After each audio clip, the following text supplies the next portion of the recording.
ज्याप्रमाणे आपण रक्ताची तपासणी केली म्हणजे रक्ताच्या सर्व घटकांची संख्या समजते, पेशी वाढलेल्या आहेत का ते समजते आणि त्यानुसार आपण आजाराचे योग्य निदान करू शकतो।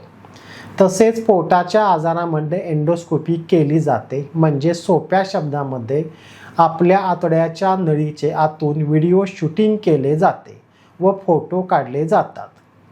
वरच्या तोंडाच्या बाजूने अन्ननलिका आणि जठराची पिशवीची एंडोस्कोपी केली जाते, त्याला गॅस्ट्रोस्कोपी असे म्हणतात व संडासच्या मार्गातून जी एंडोस्कोपी केली जाते ज्याला कोलोनोस्कोपी असे म्हणतात। अशा प्रकारे एंडोस्कोपी केल्यानंतर आतड्याच्या त्वचेला सूज आलेली आहे का किंवा आतड्याच्या त्वचेला जखमा झालेल्या आहेत का, आतड्याची त्वचा लाल झालेली आहे का, आतड्याच्या त्वचेच्या रचनेमध्ये काही बदल झालेला आहे का किंवा आतड्याची त्वचा नॉर्मल आहे, ही गोष्ट आपण एंडोस्कोपी करून समजू शकतो।